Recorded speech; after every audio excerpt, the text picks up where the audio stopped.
Salut tout le monde, aujourd'hui on se retrouve du côté nettoyage. On me l'a demandé plusieurs fois, une petite vidéo sur comment moi je nettoie les machines. J'en profite là que j'ai commencé la XR5, j'ai passé un petit coup, là c'est vraiment un petit coup de nettoyage, avant d'aller rouler. Ce que je fais à chaque retour de run déjà, que ce soit tout terrain ou piste, je prends mes machines, je les mets à l'extérieur, parce que vous allez comprendre pourquoi. Compresseur avec soufflette, et je passe un coup partout. J'en retire le maximum au compresseur. Ça, à mon avis, c'est indispensable. Si vous voulez pas que la crasse s'accumule sur tout ce qui est partie transmission, si la poussière s'agglutine entre cardan et noix, par exemple, au niveau des roulements, ça va s'incruster, ça va gratter et ça va détériorer le matériel. Un coup de compresseur, déjà, ça éliminera pas mal de cochonneries. Ensuite, ce que je faisais jusque-là, avant de tester ce produit-là pour la première fois, je viens juste de tester, je passais donc au nettoyant frein toutes les pièces en rotation, donc roulement, cardan, biellette, etc. Enfin, non, pas les biellettes, tout ce qui est cardan, transmission, etc. Nettoyant frein, tout ce qui était partie métal. Tout nettoyant frein, je frottais à la brosse à dents, notamment pour les révisions. Et après, je remontais. C'est long, fastidieux et long. J'ai déjà dit? Ouais, parce que c'est long.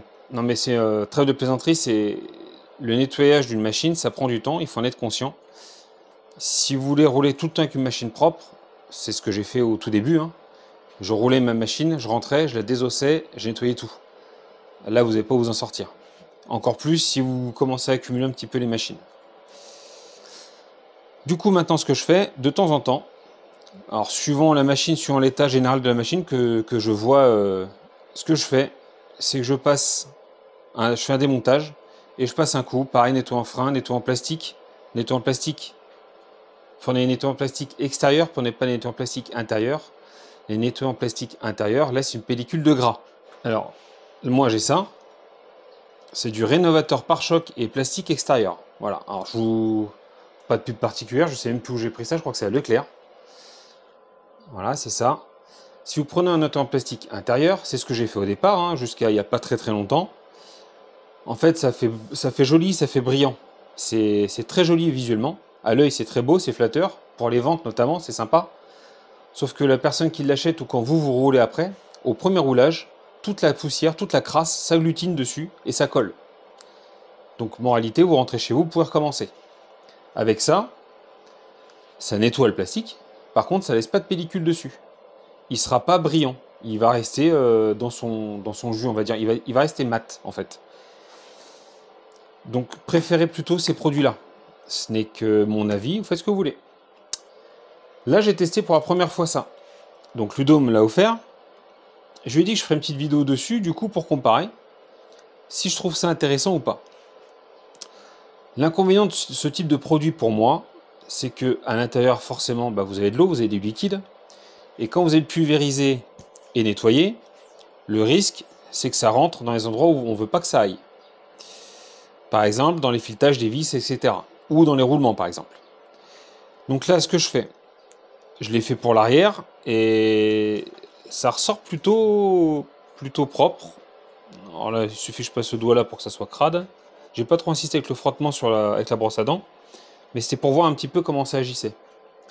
Donc là, on va se faire l'avant ensemble pour voir un petit peu ce que ça donne. On va cacher un peu la roue.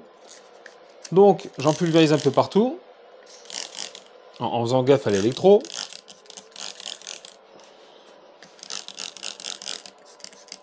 On va le laisser agir 5 minutes. Petit coup de brosse à dents. Et à la fin, on va passer un coup de compresseur pour enlever tout le surplus. Là, à l'arrière, l'intérêt que j'y vois, quand on rentre comme ça de roulage, sur une machine qui présente sale, on va dire. Là, on va remettre là, c'est crade ici. Ça, c'est au niveau des diffs. En faisant gaffe au câble. L'intérêt de ce genre de produit, c'est que vous avez une machine propre rapidement, En tout cas, visuellement, rapidement. Forcément, il y a un moment donné où il faudra démonter pour nettoyer en profondeur. Mais ça peut être intéressant. Alors là, une bouteille comme ça, c'est quand même 16 €. Je trouve pas ça donné, honnêtement. Mais ça se vend pareil partout ce prix-là. Hein. Il y en a qui ne jurent que par ça. J'ai vu certains... Alors, je crois que c'est... comment il s'appelle? C'est un des youtubeurs, je suis désolé, je ne me souviens plus des noms. Un youtubeur qui utilise ça et qui, dans son club, il ne jure que par ça, le muck-off. Donc moi, je vais le laisser agir. On va frotter, on va voir ce que ça donne. Là où il faut faire attention avec ça, c'est que si vous pulvérisez sur le SC, sur le cerveau, c'est dit waterproof, mais c'est pas fait pour être immergé dans l'eau, ou si vous aspergez directement dessus, l'eau, enfin forcément le produit va rentrer. Et même attention aussi à votre récepteur. Le récepteur, faites vraiment attention, notamment quand vous roulez sous la pluie. Je pense à ça parce que c'est merveilleux il n'y a pas longtemps. Quand vous roulez sous la pluie, c'est hyper fun de rouler sous la pluie, et notamment sur piste. Sur tout terrain, moi je le fais jamais parce que j'ai pas envie de passer 3 heures à nettoyer, parce que là le nettoyage est obligatoire. On le verra bientôt avec le W5 de Kubiak. Le nettoyage sous la pluie, c'est obligatoire parce qu'il faut enlever le maximum d'eau, parce que sinon toutes vos vis vont commencer à rouiller. Et n'oubliez pas d'ouvrir la boîte de réception, parce que l'eau, bah là elle passe, et puis elle va dans le récepteur. Et moi je suis retourné rouler une semaine après, et le récepteur était cramé. J'ai essayé de le démonter, de le souffler, etc. Il a rien voulu savoir. Donc c'était un récepteur de la marque Apsima, donc c'est des récepteurs à 40 € quand même. Heureusement, comme vous le savez, chez FlySky, vous avez les mêmes à 15 €, voire moins cher que ça. 15 €, c'est des fois le prix de 2 récepteurs. Mais n'empêche, c'est toujours frustrant ou un peu énervant de se dire, si j'avais pas oublié ça, j'aurais pu retourner rouler direct. Allez, on va se passer vite, faire un petit coup de brosse à dents là sur les amortos pour voir un petit peu ce que ça donne. Donc il faut quand même une brosse à dents qui soit pas trop sale des nettoyages précédents. Petit coup sur les roulements.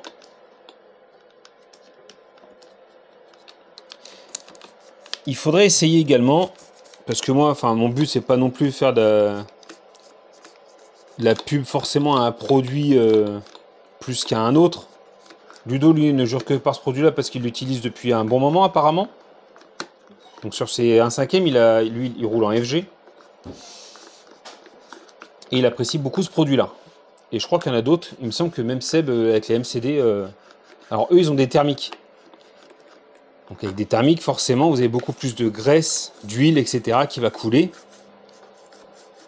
Donc là, c'est peut-être encore plus utile que sur une brushless. Mais là, on voit comme qu'il y a des traces de graisse hein, au niveau des sorties d'ap de diff. Au niveau des cardans sortis des diffs, là, on voit comme qu'il y a de la crasse. Ce que je vois là, c'est que ça nettoie bien. Est-ce qu'un produit de l'eau savonneuse ne suffirait pas? Je ne saurais pas vous dire. Est-ce que ça vaut le coup de mettre 16 € dans ce produit? Je sais pas. En tout cas, moi je le teste. Il me l'a offert, donc ben voilà, ça me permet de vous faire un retour. Ça a l'air efficace, hein, à première vue. Heureusement, vous me direz.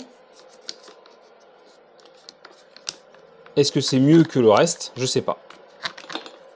Ce qu'on voit, c'est que la brosse à dents, elle est bien cracra déjà.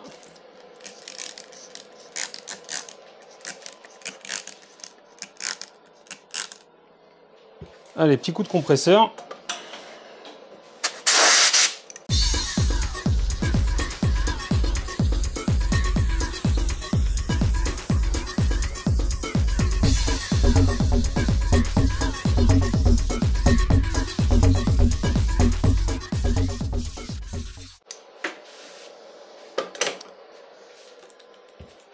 Nettoyage terminé.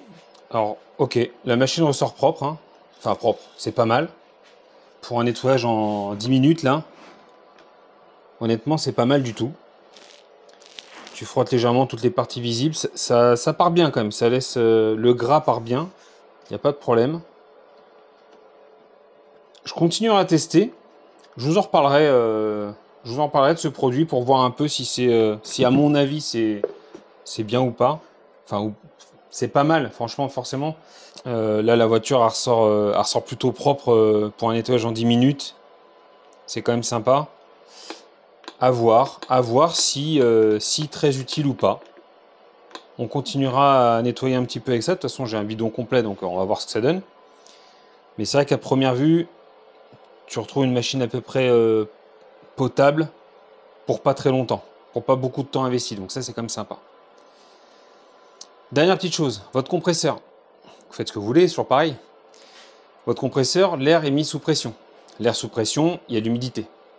Donc si vous ne videz pas votre cuve à chaque utilisation ou souvent, vous allez avoir de l'eau qui va se déposer sur les parois et la paroi intérieure du compresseur va rouiller. Et le risque, c'est qu'elle perce. Et si elle perce quand elle est à 10 bars, moi le mien monte à 10 bars, soit ça fait un pchit, soit ça fait un gros pchit.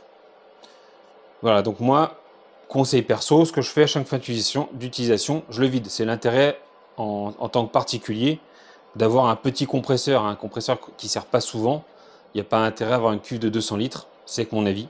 Sur ces belles paroles, je vous souhaite à tous et toutes une bonne journée. Et comme d'habitude, bisous caresses. Salut!